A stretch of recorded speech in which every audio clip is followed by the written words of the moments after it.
about 2 months, and I can tell you a little bit about it before you dish out all this money. First thing on the T-REX that you might find a little uncomfortable is the getting in and out of the T-REX.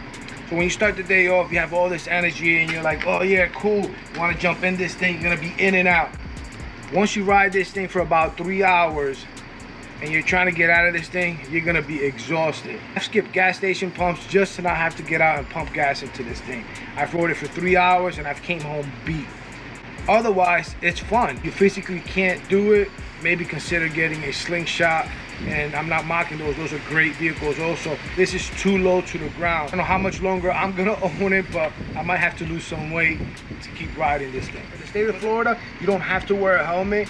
This thing is registered as a motorcycle. I don't know what the laws are if you're out of state and it requires for you to wear a helmet, but wearing a helmet in this thing is nearly impossible. Everybody says, I'm 6'2" and I ride fine in this thing. I don't know how the hell you're doing it, because I'm 5'8", and I hit my head on this thing all the time.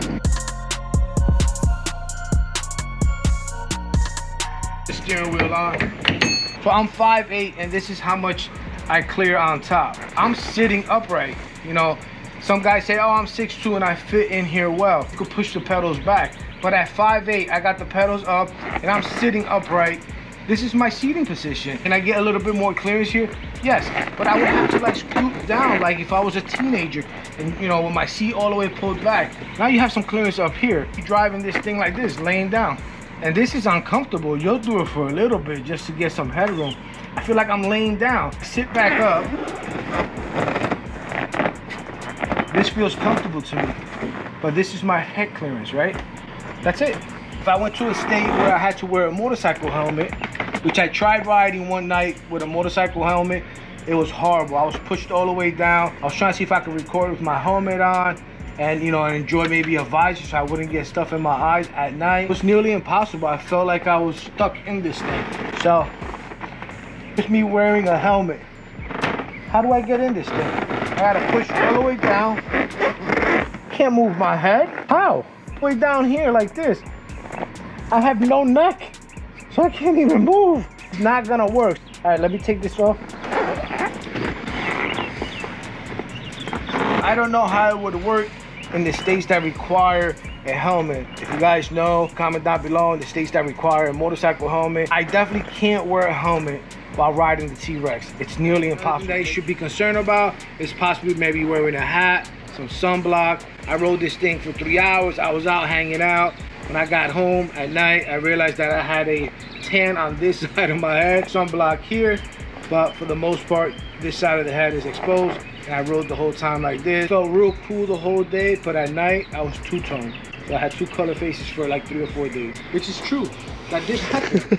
I came home the next day, and I was like, yo, what the fuck? Why is my face red on this side? And I realized because I have been in this thing the whole day. I also took the rear view mirror off. Haven't relocated it anywhere in here. I know they sell like a flat screen with a backup camera. I might do that up here because I do want to be able to use the reverse camera, but I couldn't use it with the rear view mirror. I'm pretty sure they did that because by law maybe they needed to have it there, but it's way too bulky. When you're on the highway, you get so much wind buffering, you're gonna need a set of earplugs or a headset, something. Because for the first hour you're good, but if you're gonna do a long ride or you're spending the day in this thing and you're doing some highway miles, you're gonna get a headache. The day on this thing was my daughter. I didn't think much of it riding around locally till we got on the highway. I don't know if it was that I went into daddy mode. The reason I say that is because while we were riding, I was doing about 80, 90 on the highway. I would feel like little rocks like kicking up. That dad in me comes in, and I got a split windshield here.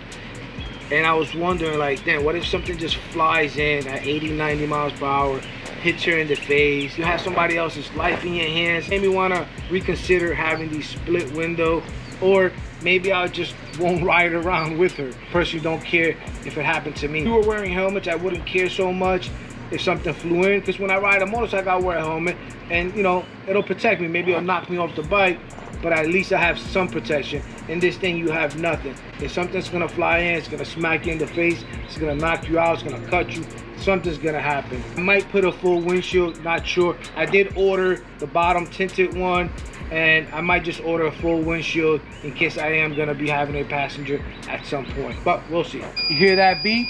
That is your seatbelt beep. That thing does not go off. Super annoying. So I'll just keep beeping. It's a safety feature. Gotta have your seatbelt on. I put it behind me, tied it in, but if you don't want to hear that beep, you gotta have your seatbelt on. I have no neck, so this thing like kind of chokes me.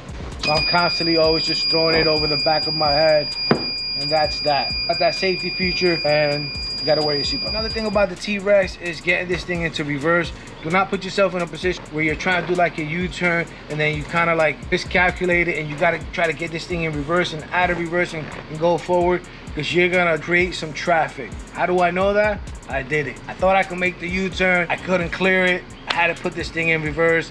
I had 7 or 8 cars beeping behind me. I'm trying to get it into reverse, and I don't want to panic, because if you start grinding the gear, you're gonna break something. I took my sweet time, I put it back into drive, and I took off. So keep that in mind. Reverse is kind of like a magic trick. It's like you lift it up, you gotta put the pedal down, put this down. Just very annoying to deal with the reverse. I wish it was just a little button, boop, and that's it, but it's not. Now, is it worth $68,000? That's really up to you. It's your money. I personally think it's the coolest thing ever. You know, it's something very unique. It's something that I'll keep around forever. I don't know. I don't think so. I think I will move on from the T-Rex. Would I buy it again? If I knew then what I know now, probably not. If you're riding in shorts, the back of your knee is gonna get all sweaty and this plastic thing. I was just sitting in it. You'll get a sweaty back knee when you're riding in this thing. Also, shoes. Gonna be really important. You know why? Make sure that you don't wear something that bulky, because you're gonna have a hard time shifting and braking. Final thoughts on the T-Rex. Used, these things hold their value. At $68,000, a small group of buyers. They build around 200 of these a year. So the price is the price. If you're in the market, I got one for sale. I'll catch you guys on the next ride.